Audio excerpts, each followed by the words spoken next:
All right. So we are now live. Thank you very much for everyone who has joined so far. I see people rolling in, so we'll still give it another minute or two before we actually start with the live class here. I see again, I recognize some names, but I see individuals who have joined us from literally all corners of the globe. So wherever you are in the world, whatever time of day it is, thank you very, very much for joining. We are my guest here today is Dr. Jason Miller, who we will be releasing very soon in the next couple of months an online course with as well, which is some of the information from the live class today also will be part of the online course. But the online course, I wish that we, not I wish, but it's impossible for us to have squeezed all of the online course content into 60 minutes because we recorded a lot of stuff that is very much to do with this. So look at this live class maybe as a little glimpse into what we recorded for the online course, which will be on our website on Neil Asher Education, neilasher.com. Also, one more message before we get going. If you haven't yet, please follow us on social media. We're literally on all platforms, most platforms, YouTube, Facebook, Instagram, TikTok. You'll see us post a lot of content, free content, educational content, educational videos, texts. So keep up with it. And also in terms of, new courses coming out, new webinars, live classes being released and being recorded. So please follow us on social media. And lastly, if you haven't subscribed, to follow the podcast as well. Our podcast is Treatment Room Secrets. If some of you have listened to episodes already, we have almost 50 of them live, and every week we release a new one. So please subscribe. Also available on all podcast platforms, available on YouTube, and available on our website. It's Treatment Room Secrets. So if you've seen episodes, I am the host, interviewing really individuals from all areas of the industry that we're in, from athletes, coaches, massage therapists, chiropractors, different body workers, doctors, different topics to do with health, wellness, fitness, etc., etc., etc. So please subscribe and follow. For today, for the next 60 minutes or so, we will first start with a small short presentation from Dr. Jason Miller. And from there, we will go into a bit of a back and forth between me and Dr. Jason Miller in terms of maybe digging a bit deeper into the presentation topics. And this is an important note, we'll open it up to a 15-20 minute Q&A session at the end. So any questions you have, any comments, anything you want to bring up. So first, you can type it into the chat box that's on the right-hand side of your screen. You can type that in, and then I'll read out the questions later once we get to the Q&A session. Or you can simply, just wait till we open up for that Q&A session, which will be in about, 35, 40 minutes or so. So please look into that. The topic of today is periodization. And how that, really applies to training. A lot of us, whether we're working with clients on a daily basis, with athletes on a daily basis, or even on ourselves, we're investing a lot of time, effort, and energy, and probably some emotional health, exerting ourselves in the gym, planning for the future. So there's a lot of science behind training. There's a lot of proven methods and ways of operating to really improve efficiency, and also, improving results, and improving as a result of improving results and efficiency, also improving, the enjoyment of the journey that you're taking, whether for yourself or with a client or with a patient, working with someone. This will help the overall journey, which is the most important thing. So having said all that, Dr. Jason Miller, the stage is now yours. Give me the cue when to share the presentation, and then that'll be up with you on screen. Thank you for being here today, and good luck. And we'll circle back with you very, very soon. All right, thank you, Danny. And you actually did a good job of explaining why we'd even periodize something in the first place. So I appreciate the introduction. Again, my name is Jason Miller, currently an assistant teaching professor at Oklahoma State University. Prior to that, I was in another academic position at a smaller university here in Oklahoma. In terms of coaching experience, I've been involved with the field of strength conditioning for over 25 years. Founded and ran. Jason, just to jump in, just because we're so early on, is that noise from your end that's coming through? Maybe is it chatter in the background? Yeah, is it? Yeah, it's probably outside my office, so I see. Hopefully it'll die down here in a minute. So okay, if not, I can switch over to my microphone. It might be a little bit better. So let me know and I can make that switch. Okay, sounds good. Yeah, it should die down, hopefully. Grad students. Background coaching, work with various athletes, various individuals, and I've had the opportunity to write a lot of programs. And so in my talk today, I want to kind of demystify. I've called my talk Periodization and Mystical Training, and I've actually purposely kept the slides themselves even simple, just because I want to kind of drive home the point that many times we make training harder than it is. As a young coach, I know when I first started, I over-programmed often.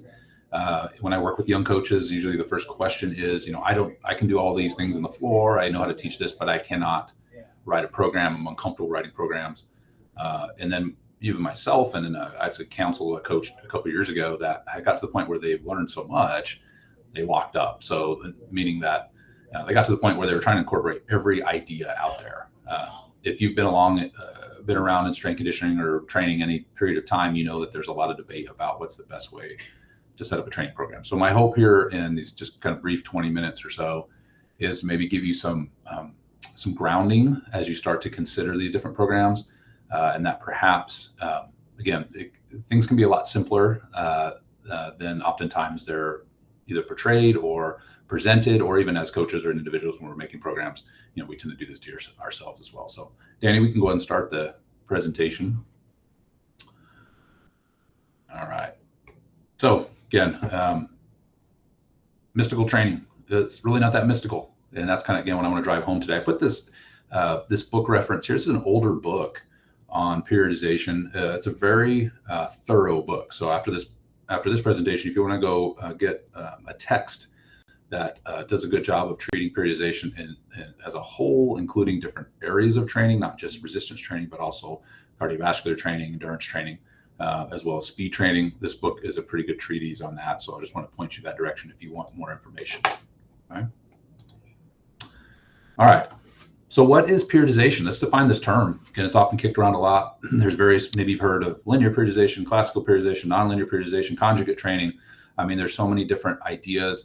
What does periodization even mean? You can see periodization in other fields. So in the business world, there's periodization. It just means, in the context of training, it just means organized periods of training. That's it. So that's the slide. And I want to keep it that simple as we move forward, is don't let the word even itself have this kind of mystical connotation, or that writing a training program should be so incredibly difficult, that it's not even worth attempting, right? Or you couldn't even decipher somebody else's program. It's just too difficult. Periodization is just organizing your training, okay? Now, where the complication may come is how you organize the periods, what you actually do in the periods. And I'll talk about the different levels of periodization. This is where you get some of the debate. But even that, those debates that occur, they're often over just a few deviations in theory, okay? And I'll drive home the point at the end that selecting the right model of periodization will primarily be driven by who you're working with, okay? So I'll give you kind of what do I do when I'm building a program or selecting a program? What's the first thing I should do? What should I consider? I know periodization is just periods of training. Which one of the models should I follow? I'll give you some direction. But again, a lot of the controversy and a lot of the complication comes in just organizing the periods. Okay, which period is first? Which is next? What do you do during each period? This could be a lecture. We could spend a whole series on this alone. But this is the underpinnings, and what I mean by we could spend a lot of time on it because all the physiology behind it. But the actual concept here, and what I'll tell you what you're looking at here in a second, is what's driving the different periods. Okay, so a lot of you are probably familiar with the slide on the left. This is from I haven't seen another paper that did such a good job with looking at these underpinnings as this article by Chu and Barnes all the way back in 2003. I encourage you to look at that, and that's in the Strength Conditioning Journal. But the panel on the left, and it's a shared image on the top there, that blue line is the classic supercompensation curve. So in other words, the orange area is there's some sort of stimulus, and then there's a dip in performance that occurs. You can see the blue line then goes below that baseline. That would be like baseline fitness of something. And then given enough time and rest, you see a change of performance. You have a supercompensation occur. This is also obviously predicated on Hans Selye's work, Stress of Life. That's where a lot of this information came from. Well, when we are making training programs, that curve is foundational. So keep that in mind, keep that in your back pocket as you move forward.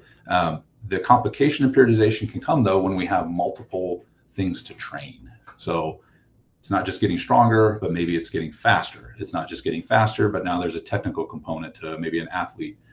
Maybe somebody wants to get bigger and more muscular while they're trying to improve their endurance performance. That could be challenging. So in the bottom right-hand corner, you'll see what's called the fitness fatigue theory. And all that is just combining a lot of these different training stimuli and understanding that each one of those stimuli have a different fitness and fatigue curve. So for example, again, I don't want to get in the weeds too far here, but if you do heavy weight training for somebody who's experienced, the amount of fatigue that's incurred is not that long lasting. It may be like somebody did 3 sets of heavy squats. They'll be tired maybe acutely, but they probably could turn around and do something else with their legs, maybe even do some distance training or something like that later in the day. Where if you reverse that and did distance training before you did heavy weight training, you're going to find that the weight training performance and quality is lower. And so I put this slide up here not to make things more complicated because I want to keep things simple, but just to understand that as we periodize things, as we select periods of training, this is where the complication can occur, is the order in which we train, both from block to block or from month to month, but also within a training session. This is where a lot of the thoughtfulness would occur. So again, the purpose of this quick lecture is to, at least on a macro level or a larger level, kind of hopefully demystify that part, but understanding when we actually get into the daily training things, maybe that's where we can add a little bit more complication. Okay. Now, as you think about designing or evaluating a program, and most students I encounter, young coaches, I tell them, don't try to write your first programs. Just get somebody else's and then analyze it, right? Try to see the trends in the model that's being used. That's an easier place to start. Having been a young coach and tried to write all my programs initially, I learned a lot, but it was very painful and it took a lot of time. And so, I encourage young coaches and individuals, not just coaches, but individuals that are writing programs, find a program, but be able to assess it, with these 4 variables. Now, as you start to write programs, what will tend to happen, again, I mentioned before, is you can get bogged down with overcomplicating things, okay, especially on this larger level of ordering training from, let's say, month to month or from week to week. Always go back to these simple, very simple training basics, right? These are the principles of training, okay? Progressive overload. So does your program have a reasonable progression to it? So as you start to, this model, this periodization model, is there progressive overload? Is it too fast? Perhaps, but is there progressive overload? Is there specificity? Am I going where I need to? If strength is the goal, are we eventually getting to strength? It can be that simple. Individuality, who is in front of me? Where are they starting from? And that can help me select the right program as well. And reversibility. So, how much time I have between each stimuli, okay? That's one of the parts of periodization that's also often talked about, and rightly so, is incorporating more rest periods. Some people do not need deload weeks all the time, okay? And who are those people? More than likely people that are just starting out, all right? So again, when we're looking at this idea of periodization and trying to figure out what model is best, or as you start to coach for a long period of time, if you find yourself getting bogged down, go back to the simple, the basics of exercise prescription, okay, of training principles. Okay, so when we look at periodization, one of the tools it does provide for us is a hierarchy to organize our training. So many of you may be familiar with this already, but you might have a macro cycle level. Some coaches don't use a macro. Sometimes macros are very fluid if you're in the strength conditioning, let's say in an institution or something like that. But a macro cycle typically is a year. I've worked with Olympic athletes, so their macro cycle is a quad. So they have 4-year training cycle. And what that does, it helps you to, let's say with some of those Olympic athletes, I happen to work with rowers. And so, early on, you assess what they're not very good at. They need to get stronger, but by the time they get ready to go to the Olympic Games, a lot of their, there should be more of a focus on power. Now, along the way, it doesn't mean, that it's just strength for the first 2 years and power in the second, but the majority of training is devoted to either one of those variables, depending on what year in the quad that you're in. Okay. And then once we get through a macro cycle, you might hear people talk about their mesos. Again, this is where most of the debate occurs in periodization, but these are weekly blocks typically, organized in either 4-week structure or 4-week structures or 6-week structures, depending on which model you use. 4 weeks tends to be a good range, but that's not set in stone. I've done 6-week cycles. I've done 2-week cycles. I've done 12-week cycles, depending on who the individual is. And the microcycle is the day training. Unfortunately, we could talk about sets and reps and all kinds of stuff like that as well, but I won't get in the weeds on that one. Okay, so periodization flow, again, just trying to keep it simple. When you're looking at a periodized program or any program, and this could be weight training, this could be it could be speed training, whatever it may be. Here's just the general flow. Again, keeping it simple. All right, is we go from general to specific. We go from volume to intensity. Right. If you want to put this in something very practical, you would do more exercises like the old Soviet literature, Soviet Sports Review, and the old literature that's out there. If you've ever seen some of the old texts, some of these athletes were doing like 56 exercises early in their training cycles. Some of them were body weight, handstand push-ups, all kinds of stuff. Okay, think like a very famous training method right now. But then as the athletes got closer to competition, they would move towards specificity. The idea was that you build this large base of movement. You train on the musculature and different movement patterns, and then they could be specific, right? Maybe with 3 exercises as their tactical requirements or their technical requirements increased in their sport. And then, of course, volume to intensity, we could easily think of this like doing sets of 12 to doing sets of 3 over the course of a training cycle if strength was important. Okay, so again, these are very simple concepts, but that's what I want to focus on is the actual programming itself. When you're not getting into the minutia of the daily, but just thinking about how you're going to organize program is pretty simple. Okay, so again, this is where we get now into some of the controversies and variance. When we start to talk about how we organize volume and intensity, that's what the battle is about. So if you've heard of conjugate training, or you've heard of just a simple linear periodized program, or maybe non-linear program, what's on the slide here is on the left, you see the larger arrows. Large arrow here, right? This is our traditional volume to intensity. And then we might have this back and forth that occurs. Okay, that's more like your non-linear. That's a great thing to do during, let's say, a sports season. So you might have, sets that are, I'm just using sets and reps because they're easy to think about. You might move from sets of 10 all the way down to sets of 3 and 4, but then you might jump back up to sets of 8 and then jump back. And this could be within a week. Sometimes it's called flexible undulating periodization, but the point is that there's just this undulation that occurs between volume and intensity. Over here is the very simplified version of what's called the conjugate method, made famous by Westside Barbell. And again, this could be a separate topic unto itself, but essentially there's a volume buildup, and then there's this back and forth between intensity and some sort of speed. And so intensity here could be load, so you get speed, strength, speed, but you have these variants going on within the week. Okay, the blocks though could still be building over time, like in terms of intensity and volume is coming down. What really made this program famous, and I think is very effective, this is something I subscribe to, not necessarily the conjugate method all the way, but is exercise selection. So in a conjugate program, the individuals would go to failure and basically try to set a new max. Not necessarily go to complete failure, but let's say if the bench press is important, this is a powerlifting background, you might do an incline press and try to work up to a new record on the incline press. So it's close to the bench, but it's not the bench. So we're not going to do the bench, but we're going to do some sort of variance. So there's a lot of exercise rotation. Now, obviously that, if you think about a junior high kid, this is probably not a good program for them. So, as you start to look at these programs, you can already start to think about, well, what would make sense for the people in front of me? Okay. And that's kind of where we're headed here, is like the conjugate program has been pushed a lot lately. And again, I like the program, but think of these as you're choosing the right program. Don't get bogged down in trying to become, I only do this is my advice to you. You can do whatever you want, but don't become, I only do this type of programming. I only do that type of programming. Think of this as more of a menu of which one of these programs do I select? Okay. And as you assess the programs, you'll see these very simple schematics start to, in your mind, you'll start to see how volume and intensity are being manipulated. And you could say, you know what, that doesn't make any sense for the athlete I have in front of me, okay, or the individual I have in front of me. This may not make a lot of sense, to have volume and intensity going back and forth within a week, but may make sense to have that going back and forth within months of training if you're working with the general population that just wants to gain some muscle mass and get stronger.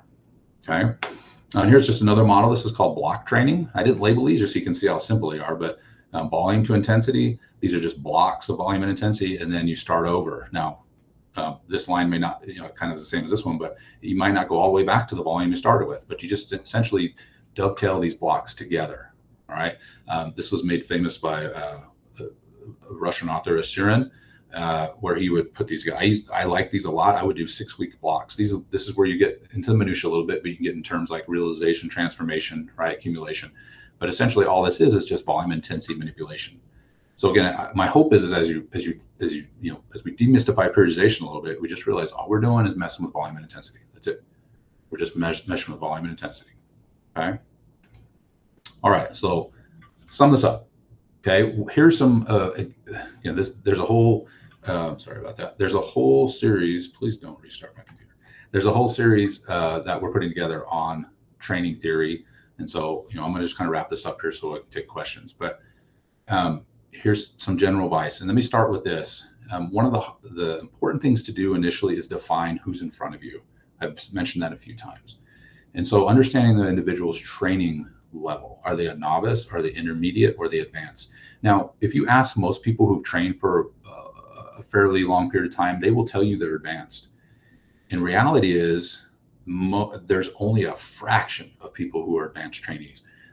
The best definition I have seen of this was from a weightlifting coach. He passed away 5 years ago, but Glenn Penlay, he did a great job of the Penlay method. Is a good book to read if you, even if you're not interested in weightlifting, it's just a good book on training.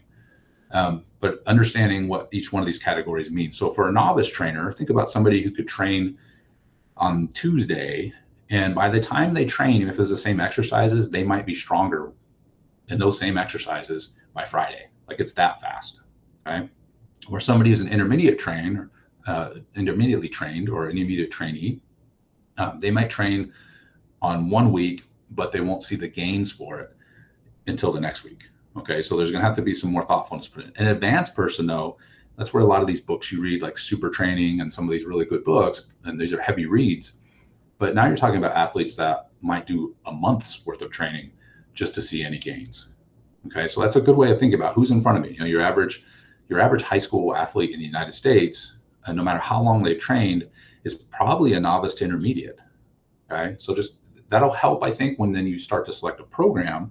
You probably don't need a really fancy program, and that's why I have this next little verbiage in here. The simpler the training, the simpler the program. You're going to spend more time instructing exercises and teaching new exercises and instructing good movement and establishing mobility and balance. There's more floor coaching involved than there is with an advanced athlete. You would hope at that point has at least some movement proficiency. They probably still have some mobility challenges potentially, but they will also, though, that advanced athlete or the intermediate to advanced athlete is going to need more thoughtful programming. That's when you're going to have to pull up the more complicated programs. Otherwise, you may not need that conjugate program for the junior high kid. And that's why I wrote in here a 1x20 program. A simple ramp. If you're familiar with ACSM guidelines, you may think those are too simple. They work.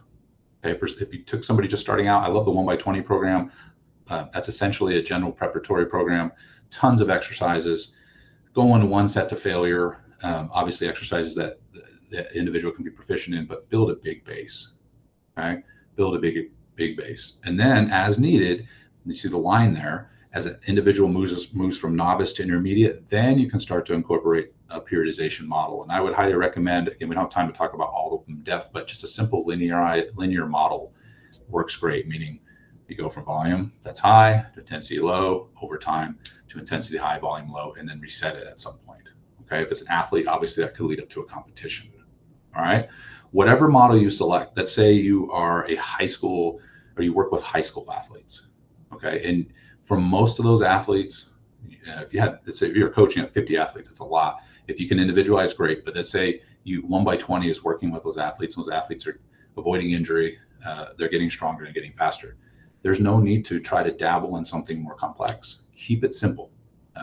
As a coach, I've gone on this arc, like I mentioned before, of learn everything, overcomplicate everything. And I think if you talk to most coaches and you see a lot of their programs, the programs are really simple, because you come back to it's less about these really complex ideas. It's just about reinforcing progressive over specificity, right? What's the simplest way I can do that and communicate that to athletes in the simplest program that gives them the results, okay? And my last comments on there, if it's, again, avoid the shiny object syndrome, which is related to if it ain't broke, don't fix it. You got something that's working, whatever metrics you're using, strength, speed, whatever it is, you're seeing progression or avoiding, lowering the likelihood of injury. You don't need to dabble in a bunch of other ideas and new periodization models and waste the time doing so. There's an opportunity cost associated with that if you're getting the results that you need. I see a lot of coaches chasing shiny objects all the time when the program they have has been working really well for the population that's in front of them.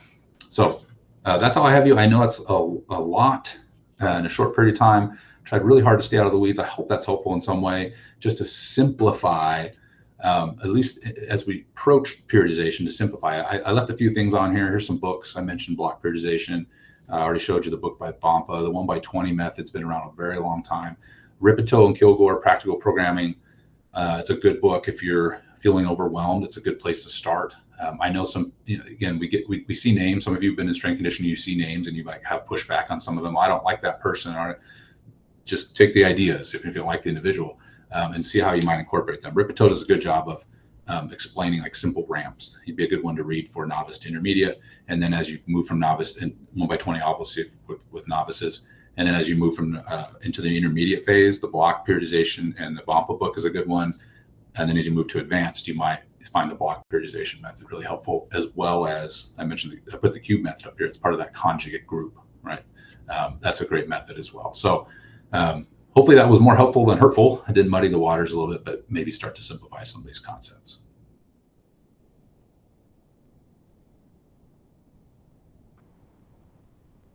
I think we can hear you, Danny. I was on mute, sorry.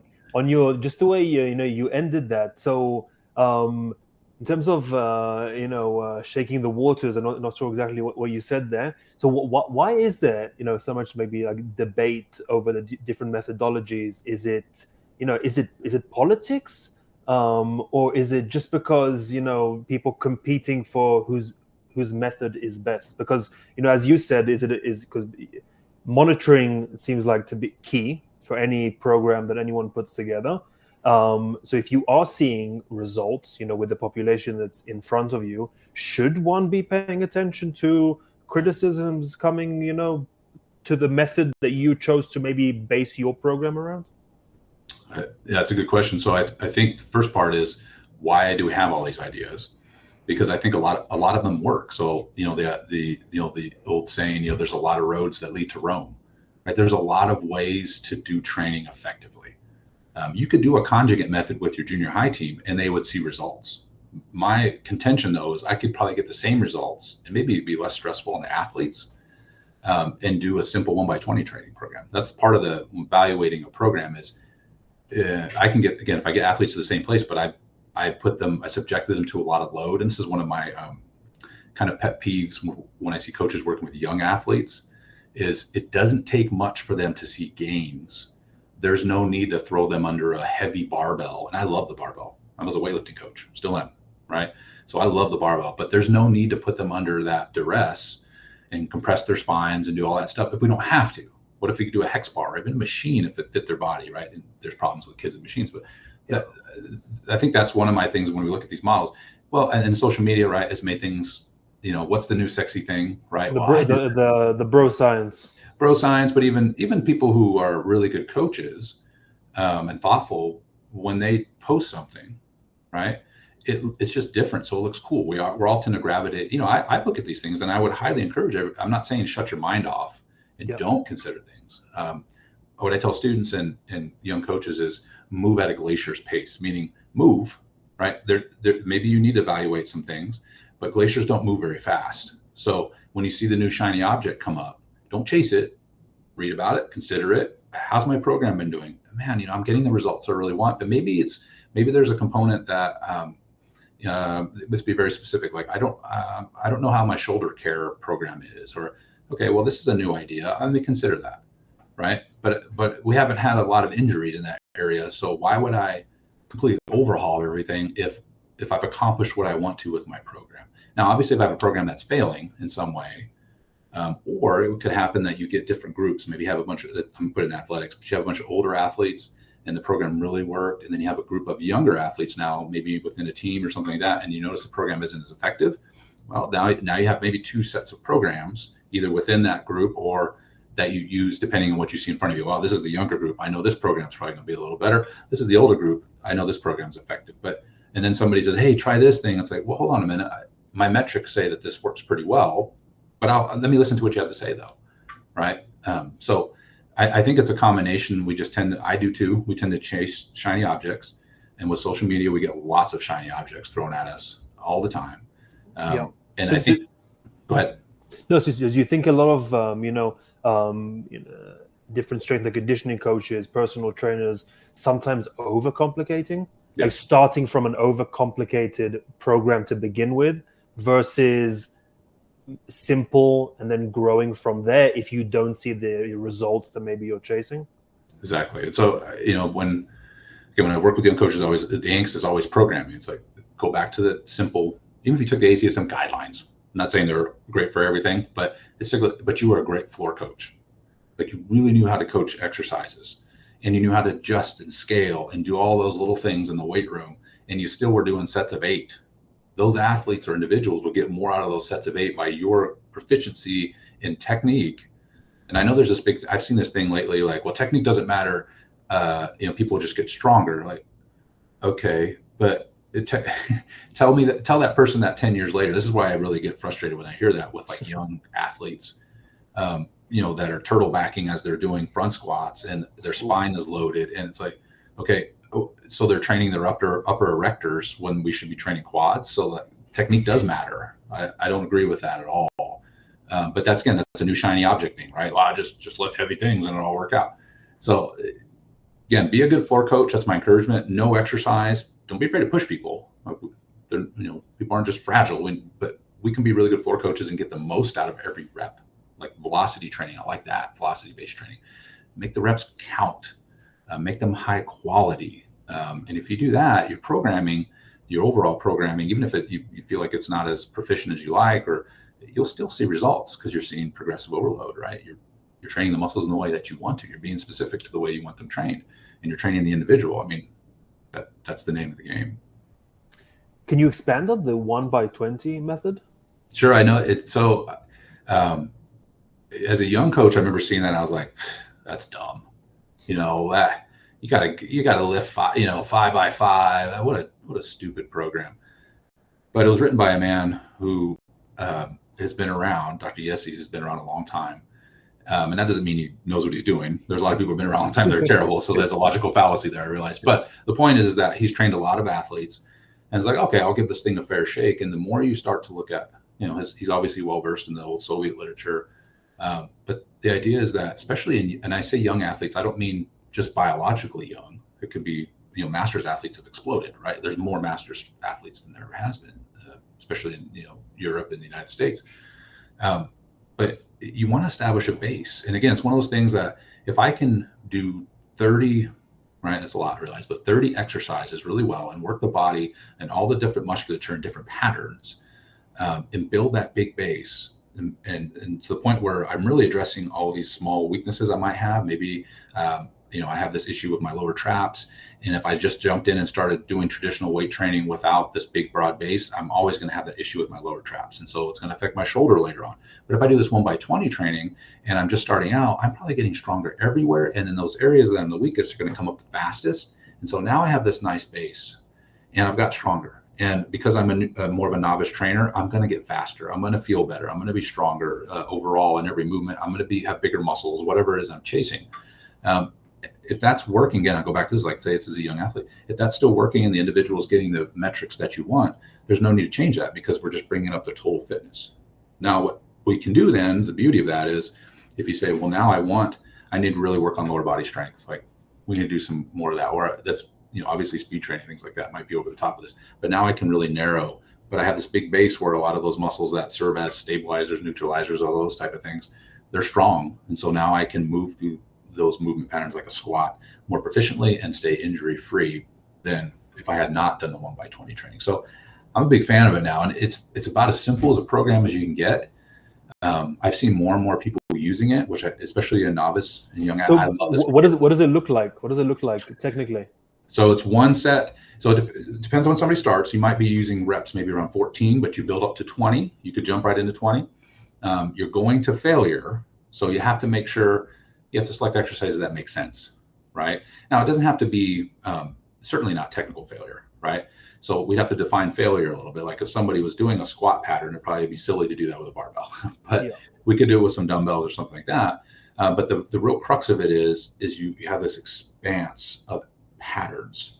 So I could do a couple different squat variations within the 1x20. I might do pulling exercise, but I mentioned before, I might do some face pulls, and I might do some traditional rows, and I might do some lat pull down. So I get this big menu, and so the whole body is trained. But it's one set per one of those exercises to max. So usually to max 20, right? And what's the load like at 20 then? Not real heavy. So even if we have technical flaws and breaks, they won't be as catastrophic as if somebody is doing like a heavy set of 3 or something. But it can still be like 3 times 20 of 3 different squat variations.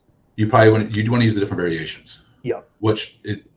So again, without getting the weeds, if you kind of look at the arc of training, then like what Louis Simmons did with Conjugate, he kind of did the same thing, but on the other side with heavy stuff. So he said, now let's do sets where we're going to go up to singles, but we're going to have exercise variant. And I'm a huge exercise variance person, even in well-trained athletes. The only time I might not do a lot of exercise variance is where like with the last 3 weeks to a competition or something like that, I probably won't do a huge amount of variance, but exercise variance is a big deal. I think it's an undervalued thing. And where does that come into play? Floor coaching, right? Your exercise selection, that is not a periodization model. It's just understanding exercise.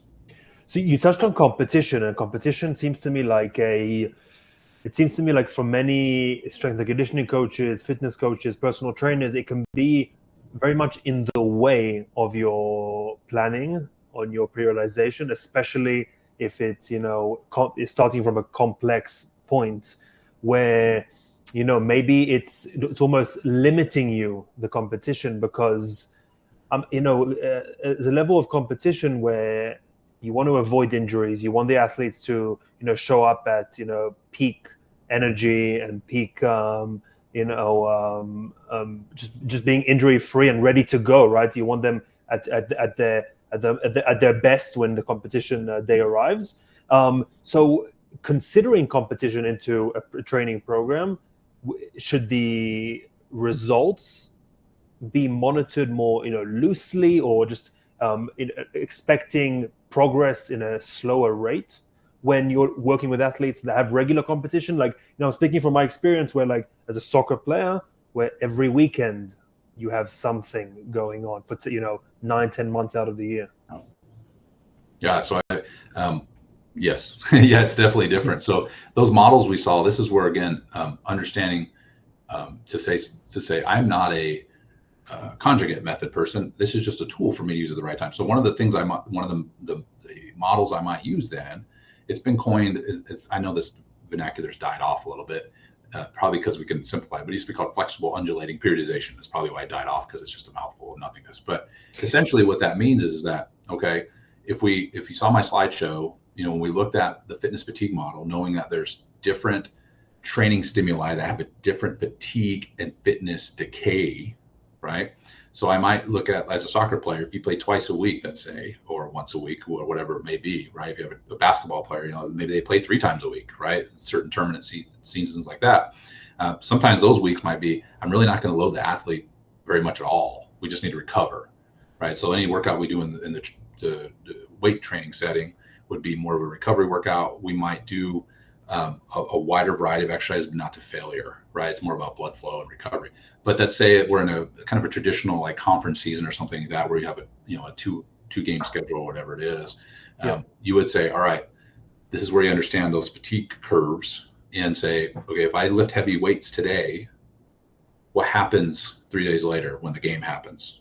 Well, maybe that bumps performance, right? Okay, maybe I can move it to 2 days. So it's more, there's less kind of formal construction there, and you apply more instead of like a formal periodized model. You just understand decay rates, and you understand what does the athlete need, and understanding like strength kind of decays after about a week. So I probably need to get a heavy something in once a week if I can, right? But I probably won't bust out a big high volume training, because this is one of my terms, volume builds and volume kills, right? So I probably wouldn't go, a whole bunch of new volume. Does that make sense? So yeah.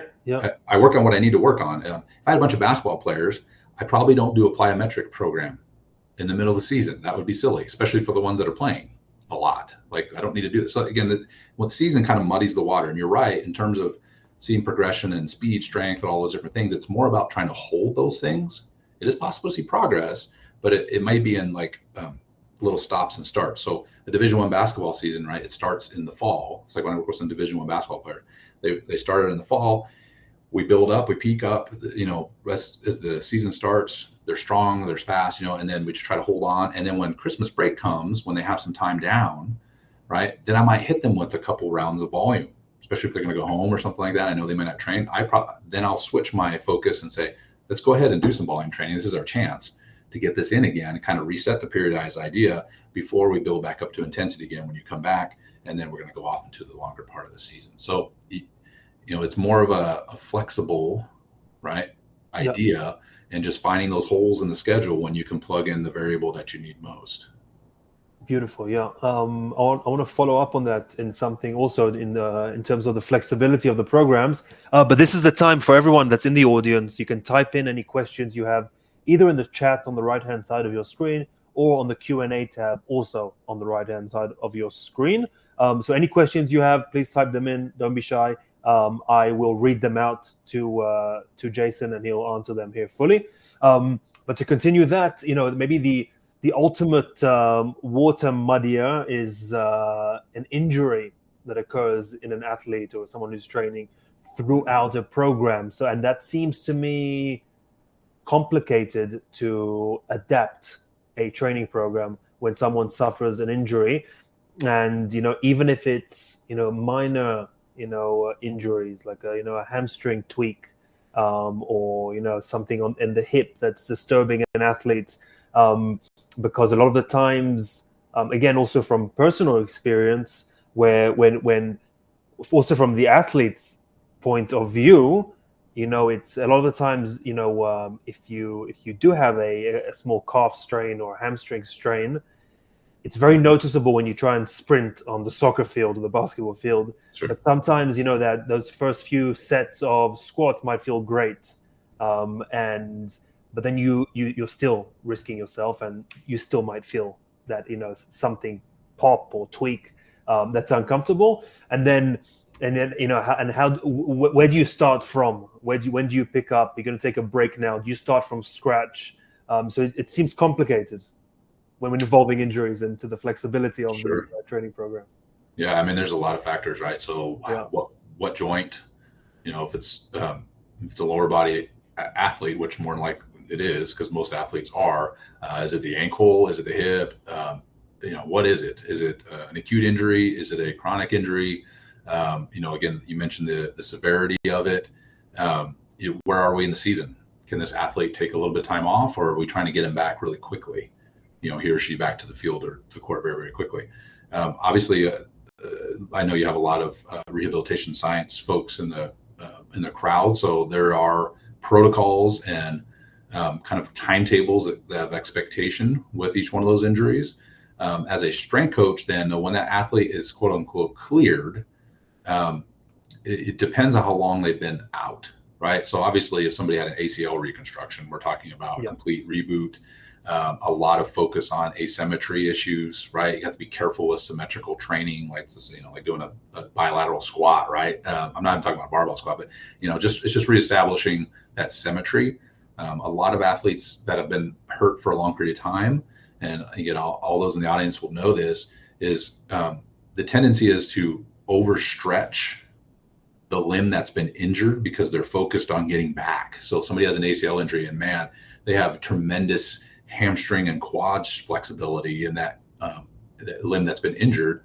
And so now they have a symmetry the other way where they have a leg that is still has, I'll call it sports stiffness, and they have another leg that doesn't anymore. So again, it's just a lot of things. And in terms of like a periodized model and that first phase would be just trying to reestablish as much symmetry as possible. Now, I will say, whether it's a short-term or long-term injury, one of the things that I see improving, if there would be a critique of rehabilitation and incorporating periodization, is many times it's reestablishment of range of motion, which makes sense.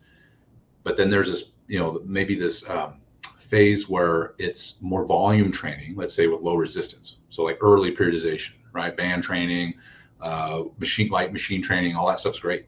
But then the move is to go to plyo training, right? To return to, there's something missing. So if we're talking about a periodized sequence, we're missing a strength training phase. Yep. So if we just look at the power equation, right? P equals F times V. Sometimes it seems like we skip over the F and go right to the V. We go right to the velocity training. So, one thing that what I'm getting is when you're rehabilitating somebody, even though they may be cleared to play or cleared back to activity, have they reestablished their strength? Now, and if you're in the middle of the season, it's probably going to be difficult to get them all the way back to what their pre-camp, pre-season numbers were. But this is where exercise selection can help. If somebody's not ready to do heavy barbell back squats and they haven't been doing that, and you only have a couple weeks to get them back, this is where having your exercise selection knowledge can be helpful, and maybe incorporating some single leg work to increase their strength before they go out and do high velocity movements. So when we talk about injuries, that's one of the biggest things I would promote. And I know a lot of times that the turnaround time is really quick, with these athletes. So it's hard to have a whole strength phase before you send them out. But there should be some thoughtfulness, even if they are returning to play, are we getting their strength back? Again, especially if there's even a more acute injury in a shorter time frame, their flexibility may have been improved in that injured limb as well because they spend so much time rehabilitating it. They need to recover some of that good sports stiffness and strength before they go do high velocity movements. Does that make sense? Yeah. So the mystic periodization, is it underestimated its role in acting as a catalyst for injury prevention?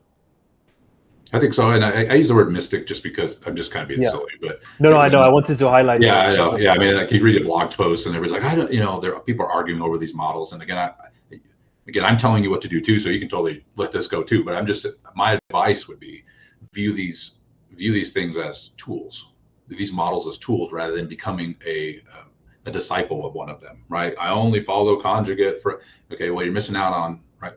So, but that's the mystical part. But in terms of avoiding injury, lowering the likelihood of injury, there's been a shift certainly in strength conditioning, and it started really in the professional ranks, a movement away from, the metrics being how strong is somebody's bench press, right? To how many minutes have they missed, okay? Mm-hmm. And so which is a good metric. I mean, so I got to tell students all the time, if you're a coach and you have an All-American on your team, if that All-American gets hurt, you're going to lose. That's just sports. I mean, I don't care how much team you have. You might not lose all your games, but you're going to, you're not going to probably win a championship. That's just the way sports works, yep. Right? And so, when we look at programs, I'm not even the All-Americans, but none of the athletes gets hurt, obviously. But you can periodize a program in such a way, you say, let's talk about those young athletes. What's the best way to help them reduce the likelihood of injury? Well, probably not peak them really early with heavy stuff. Like, what I mean by that, go right to a heavy barbell back squat.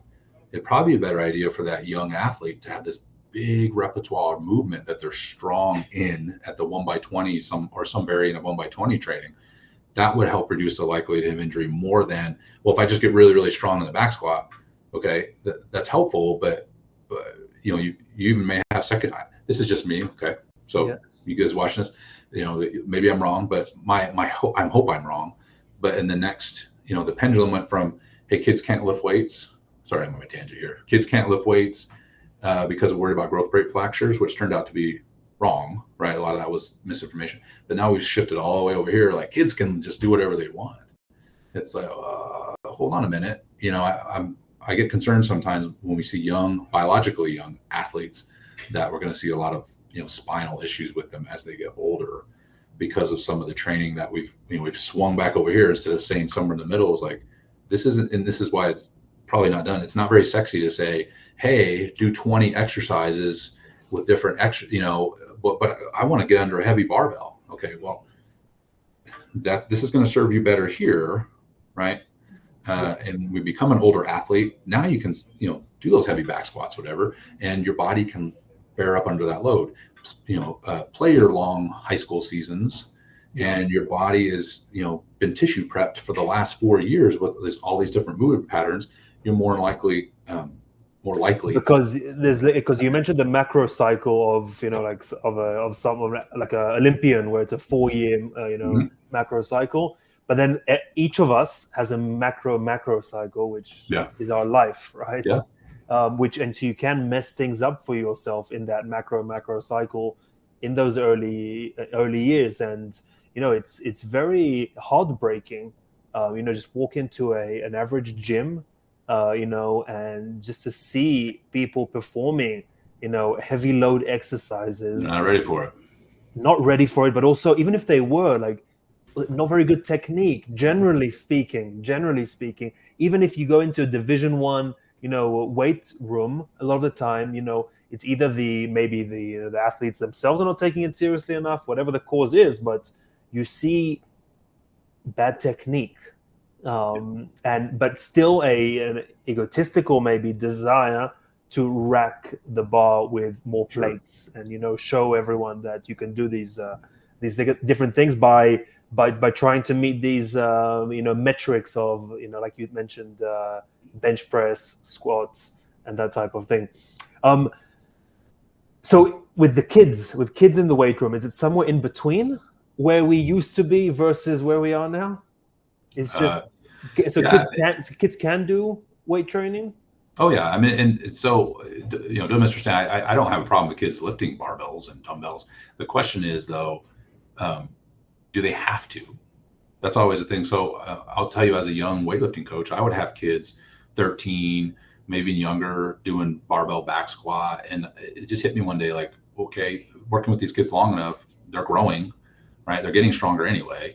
What if I just did a hex bar and just unloaded their spine? And keep in mind, these are weightlifters, so they're going to have to receive a barbell on their body at some point. Yeah. Okay. But in terms of like a barbell back squat, could I lower the risk and might have to do some front squats because that's part of the sport, but could I take the bar off of them and just get them just as strong with a hex bar or in some other ways? That's kind of what I'm getting at. I'm not saying that young people can't lift weights, but let's say if I had soccer players though, do I have to barbell back squat them just because I can? Why would I subject them to that if I don't have to, if I end up in the same place? And that's a lot of these models. Let me give you an example from kind of a periodization world. This is more conditioning, but there was I can't remember what year it is anymore. It was a great study in sprint kayakers. So not a sport that many think about, but what was really cool about the study is they took international level, like Olympic medal winners, which is very hard to get these individuals, right, obviously, into a study. And they did 2 tracks. And so the one track, 2 different training blocks. So the one periodized model was, in their conditioning, was more voluminous. Kind of like, let's think of it like your traditional, like long and slow, right? List training type of stuff, right? So, you're doing your, this is not what they did, but you do your 20-minute run, right? And then the other group did more of their time in the high intensity groups, more like HIIT training, HIIT, right? So you're in the interval training we're all familiar with now. And then they followed these 2 groups through and then looked at their fitness level after these cycles. And it turns out their cardiovascular fitness was exactly the same between both groups. So that's what I'm getting at with tools. Both of them worked. So to say the long and slow training, to say that doesn't work, it does work. What was the kicker though, is the amount of volume each group did. The group that did the high intensity training had, I think it was 25% less training volume. So what does that mean? It means that they could be doing other things like recovering, right? And so that's what I'm getting at with like the kids thing. It's the same thing. It's like if I don't have to do that, why would I, right? If I can get them just as strong doing something with dumbbells, and not compressing their spine, why would I not do that? I'm hoping that's kind of the next phase. Because we're also in general, not just with you athletes, it seems like, industry-wise, there is, generally speaking, an emphasis on intensity, Yeah. and not only looking right at the volume. So like I want to do 100 push-ups in a row, not whatever, 20 sets of 5. Yeah. And you've seen even like guys that are more in the powerlifting world. It's been, I think this is already happening because there's some thoughtful strength coaches out there. Don't get me wrong. It's not like, I know there's some in the audience too. Like, well, I do that with you. Yeah, I'm with you. So I think the change's happening, but like powerlifting coaches has new thing is 135 pounds, moving all these different patterns. You should be able to do 3 sets of 10 or somewhere in that range of a certain load and all these patterns first. Again, we're kind of moving back to the 1x20 training, right? Things go in cycles. Right. And so I wouldn't be surprised in the next few years that 1x20 training is one of the more popular methods. This is just my wager. I hope it is, especially for young athletes. Again, I have no problem with peaking and lifting heavy weights and doing all those things. I just would, again, my thing is always, do you have to? I always tell my students, I can come up next to you, let's say in a weight room, and say, what are you doing? And I might disagree with you, but if you give me a good reason why you're doing it, okay, that's a good place to be. But I would argue a lot of times when we work with youth athletes, there isn't a good reason. It's just, well, this is what we do, right? We just lift heavy stuff. It's like, okay, could we do it a little different way that doesn't hurt this young person? Maybe they don't go on to be a great athlete anyway. They're going to be 40 one day and maybe appreciate that you didn't, I'm not an overcautious person, to be honest. I'm pretty aggressive in the weight room, but I can do that well within the bounds of good exercise selection. That's why I keep going back. Exercise selection is such a big deal.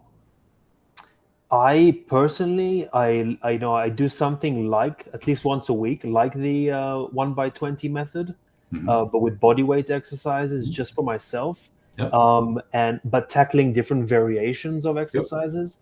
And I actually find it the easiest workout to get through from a psychological perspective because it's so dynamic. I'm never repeating, set 2, 3, 4, 5. I'm never repeating anything. So I also find it very fun. So it's a good one to play with. We're not allowed to have fun when you train, right? You're supposed to throw up in the corner, and I mean, there's still that around, right? And we've talked a little about this too, Danny, in sets and rep schemes even. Part of, especially athletes that have been training a long time, a lot of times when I program, let's say we are doing squats at that point, barbell back squats. This is where things, and I don't want to go into the weeds here, this is a little bit off topic, but like wave training and things like that. Where you do a lighter load and then a heavier load on the bar, and the reps may be changed. So let's say you want to average 80% if we use percentage-based training. I might do a set that's 75% and then a set that's 85%, right? So the average is 80, probably wouldn't be that spread. But just having the athletes take the bar on and off take the weights on and off the bar and feel a little bit lighter weight, the 85 feels a little bit lighter, and that, if you've ever done 3 sets of 5, that second set is awful because you're like, this is not the last one. And it hurts. Well, the third one's like, what's the last one? So I feel great. And the first one's, you're just kind of getting in the groove. Well, if you did a wave training, you break that monotony. And I think that's such an underrated thing in training because we kind of, we get into these kind of modes where this is the only thing I'm allowed to do in terms of exercise selection. I told you earlier, if you find a program that works, keep doing it. I'm not talking about the program. I'm talking about the exercise selection. It's okay to have some variance there to keep the athlete, and I use this term, entertained. Their neuro drive is going to be higher if they're excited to train, right? And so like you doing your body weight circuit, you probably get more caloric expenditure if that was the goal, or just general tissue prep work by having that variant than if you went in and did the same, dumbbell program that you've done for the last 3 weeks. Like that variance is a big deal. That's something Louis with Westside Barbell did a pretty good job with too. And he just did it with really heavy weights and elite power lifters, but there's an incorporation of that. I think that's why conjugate training has become so popular. And that's more on the intermediate advanced end though. That's not for novices where we have the 1x20 training. So fantastic. Good. And very useful just to building a base before anything. Build a base. Yeah. Most people don't need to go beyond that base really. That's why Glenn Penley did a good job of, like, he was a weightlifting coach, is why overcomplicate things until you have to. Don't complicate them. Fantastic. So it's almost like, less is more. Simpler is more. Yes. Right. As cliche as it is. Spend all your energy on learning how to teach exercises well and variance well. I'd spend more time on that. I'm not saying don't understand program. I'm just saying if I was going to allocate a percentage of my time as a practitioner, if I had to pick between programming and exercises, I would spend 70% of my time, because I can always get a program, and just what I said earlier is look at, is there a progressive overload, is there specificity, But you see, it's like in high school coaches, they'll pick a program, maybe it's a good program, but then they sit on their phone. I'm not saying all coaches do this, but it's just an extreme example. But if you sat there on your phone and didn't coach the athletes through it, and I saw this in colleges too, so like smaller universities, the coach just kind of gives them a program. It's like, well, the program isn't going to, if they can't back squat, I know I'm picking on back squat, but if they can't barbell back squat properly, it doesn't matter how great the program is. You can't coach them on the floor. So anyway. So Jason, thank you very much. I told you it's so easy to fill up 60 minutes on this information because you can talk about it for a very long time. Especially a professor that talks too much anyway. So. Exactly.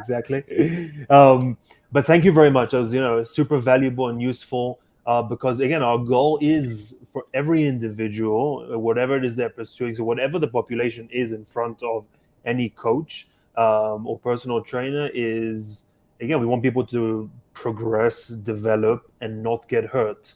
So it makes sense to everyone to just start from a point of planning and test your plans, test your programs, and if they work, stick with them, and if they don't, adapt. As simple as that sounds.